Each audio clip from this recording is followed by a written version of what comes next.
Karen from karenscookies.net, and today I'm going to show you how to decorate cookies using texture mats with rolled fondant or candy clay. Now basically what a texture mat is it's a thin piece of plastic that has a raised design on one side and an indented design on the other side. And normally when you buy them at the cake decorating store or order them online, they're quite large because they're made for cake decorating and it has to be big enough to cover an entire cake. But there are some that are made just for cookie decorating and they are smaller. And some of them are made for specific cookie shapes while others have just a general design that can be used with any cutter.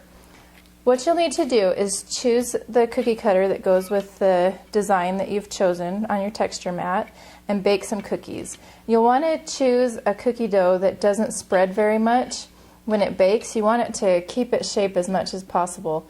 You can see that these didn't spread very much at all. And once you're done baking your cookies, wash your cookie cutter because you'll use it in just a minute to cut out your fondant. Now choose the design that you're going to use. And you'll need to spray the texture mat with some vegetable spray.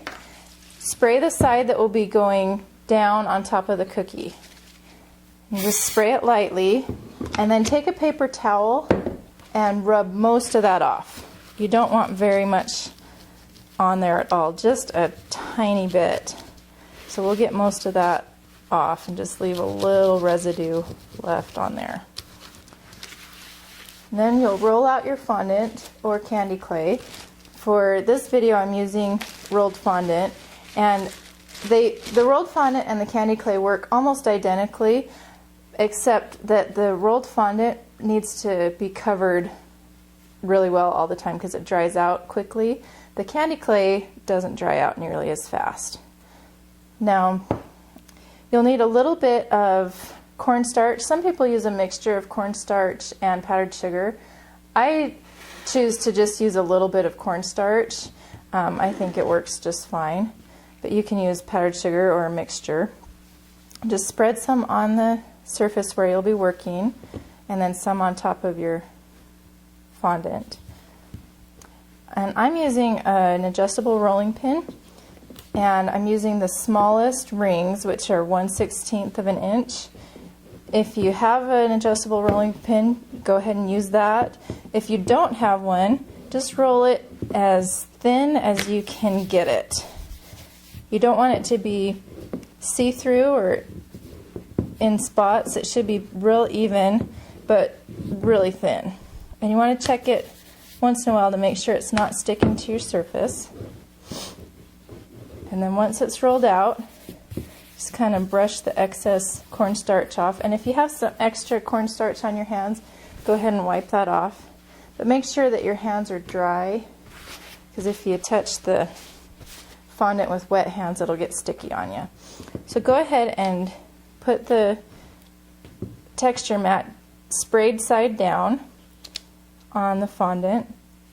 And you're going to roll over it with your rolling pin and give it just a good solid roll in one direction. You don't want to back it up and go back the other way because it will it can shift and then you'll have a little double design.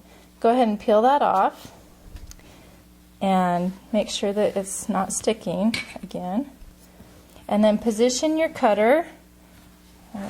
Make sure you can see this. You position your cutter on the textured fondant so that it looks the way you want it, and press down really well so you get a good clean cut. Then you'll pull that off and remove the excess. And again, make sure that that fondant stays covered when you're not using it because it'll dry out fast. And then you're ready for that to go right on your cookie. Now you need to stick it on your cookie somehow, and one way that you can do that is to place the fondant right on the cookie as soon as it comes out of the oven. You cannot do that with the candy clay. That is one difference. If you do that with candy clay, it'll melt and all of your texture will disappear. But with rolled fondant, it works great. You can just set it on there right as it comes out of the oven, and it'll melt enough, and then when it cools it's stuck on there. But I'll show you how you can do it if you are using candy clay. I like to use piping gel to stick it on. You can also use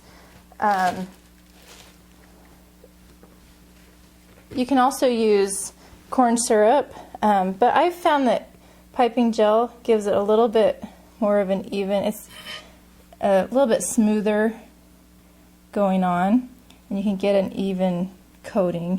You want to make sure you don't have any goopy spots, because those will show through the fondant if you've got your piping gel too thick in spots. And stay away from the edges. You don't want it to show around the edge of your fondant, so just kind of stay in a little bit from the edges. And once you have that on there with a nice even coat, get rid of any thick spots, then you can just place the fondant cutout right on top, and there you have a really cute cookie that takes very little effort. If you have any little imperfections in your fondant, you can use a cookie scraper to go in there and clean up the edges a little bit. And there you go.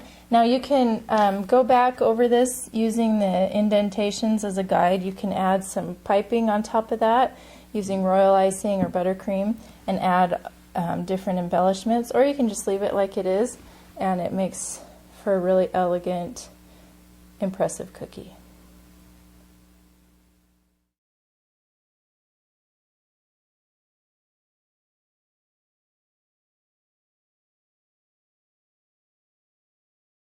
Hi, I'm Karen from karenscookies.net, and I'm going to show you how to use texture mats for decorating cookies using fondant and... Okay, I'm starting over.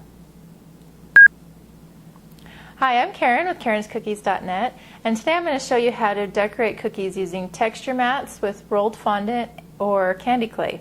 Now what you'll need to do is... Oh no, I forgot. Sorry.